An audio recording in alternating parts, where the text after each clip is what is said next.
Hey everybody, so today we're going to be discussing this pedal board right here that I put together. This is the pedal board I've been using to record videos and perform live for the past year. I think it is super affordable and gets the job done extremely well for almost any genre or anything that I've attempted to play on bass. So yeah, let's get into it.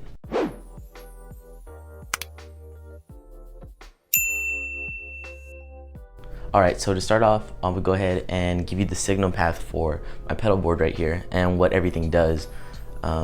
So this pedal right here, this is a Saturn Works patch bay.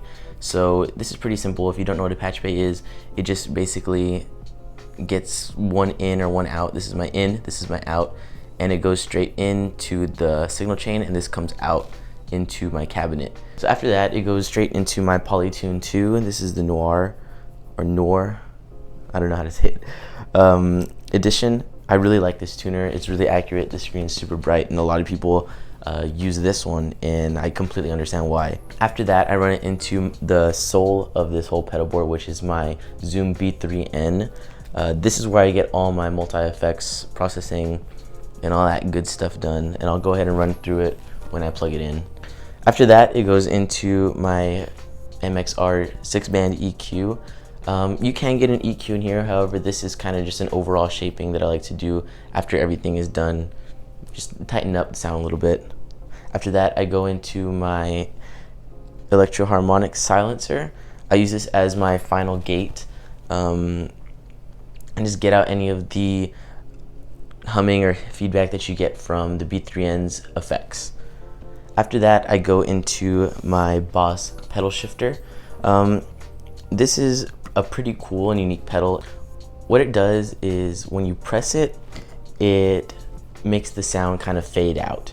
When I perform live, at the end of my set, sometimes I give my bass to somebody and they just wail on it. So this is a good way to kind of have control over what they're doing, and you can end the song right here, just and then turn on your tuner, and that cuts off the sound completely. And it's also good for other songs that have that kind of fade out on the bass, or if you want to do some kind of bass drop, this will get that done.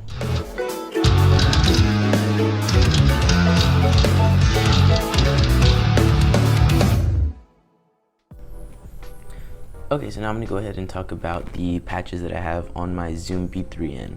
So Nautilus is going to be my clean tone, Versus is going to be my drive tone, Pangolin is going to be my super overdriven sound, and Nautilus versus Pangolin is my band, by the way, so follow us if you want to see that content. Over here is the second patch I use, which is the clean, the drive, and then an effects. The effects is going to be my chorus and delay channel, just for that spacey vibe. So going through the clean tone, it's going to be my Black Opt, which is going to be a simulation of the Demeter Comp 1 compilator. This is basically a compressor, then that goes into a simulation of the MXR Bass DI Plus, which is this guy right here, and then the RC Boost is going to be just a regular boost that the Zoom has. Okay, now for verses, we're going to go into that. This is going to be my drive tone. This is going to be starting out with the simulation of the MXR Bass DI Plus, going into the RC Boost, then the simulation of the Demeter Comp 1 compressor, and then it goes into a ZNR, which is the Zoom noise reducer. This works really good with the Electro-Harmonic silencer over there to really cancel out any of that unwanted noise in the tone. Next is going to be Pangolin, which is going to be my crazy overdriven sound. So this patch is pretty big. It's going to start out with my simulation of the MXR Dynacomp, going into the simulation of the MXR Bass DI Plus, going into the RC Boost, going into the simulation of the Demeter Comp 1 compilator compressor, going into an exciter, which is a Zoom an effect, going into the Zoom noise reducer. And the final patch is going to be my effects patch. This guy is going to be the second bulkiest one, starting out from left to right.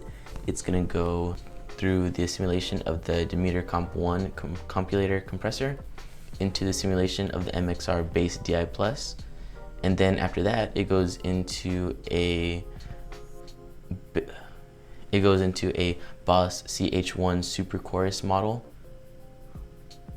After that, it goes into an effect that models the bass CH1 Super Chorus.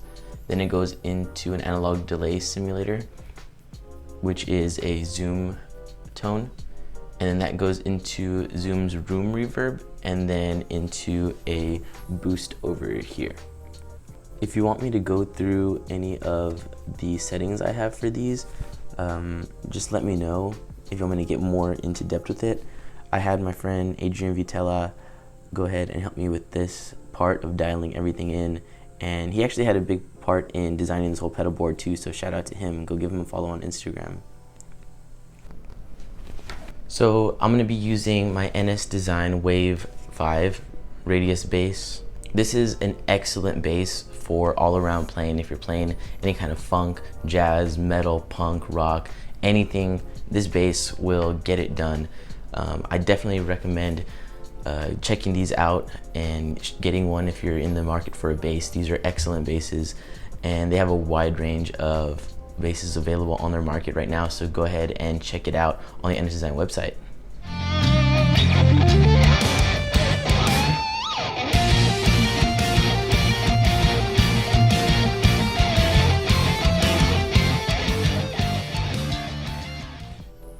So what I'm going to be using for recording is going to be this GK CX410.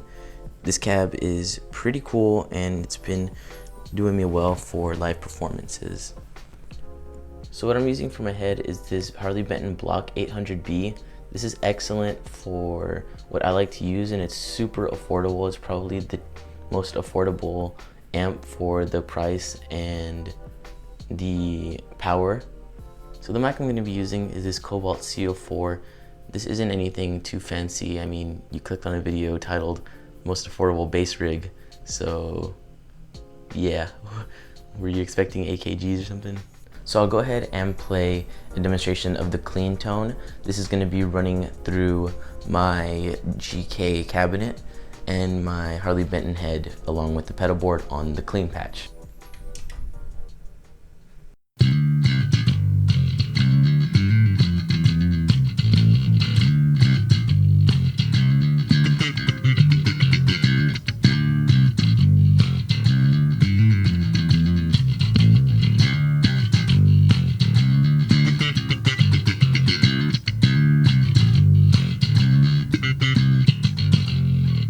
Okay, so now I'm going to go ahead and demonstrate my drive sound. This is going to be going through my GK cab and my Harley Benton head.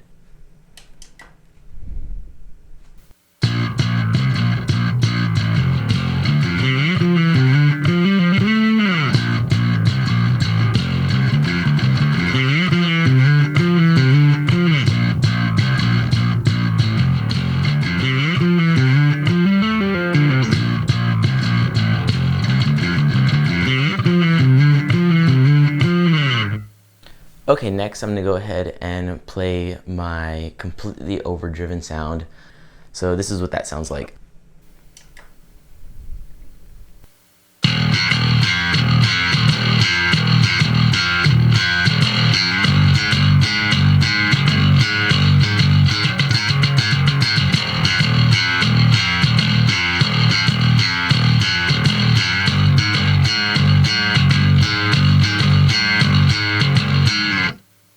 Okay, so this is going to be the fourth tone that I use, and this is going to be my kind of chorusy tone.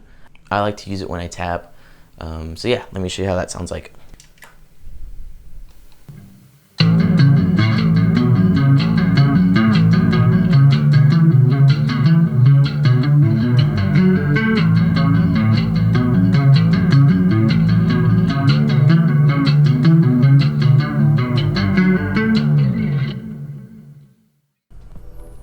Okay, so now I'm gonna get into the fun stuff. This is gonna be the prices of everything.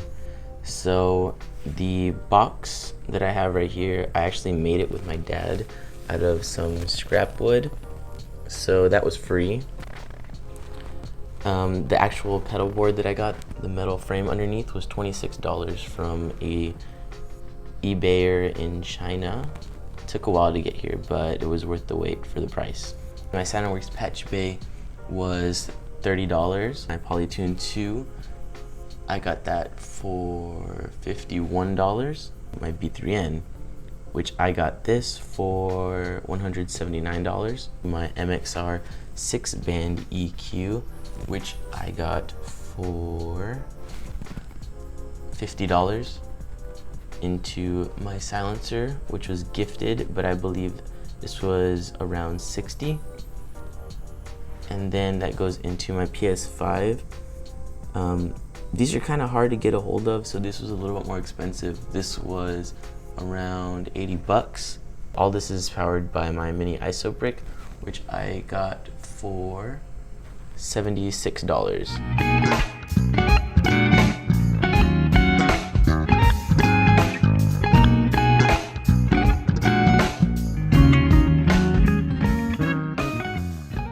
So all that adds up to $502 for this entire pedal board.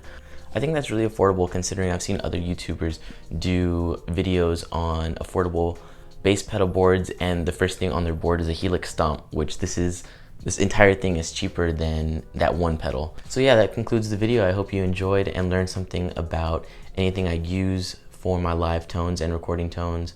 Again, shout out to Adrian for helping me put all this together. And yeah, thanks for watching.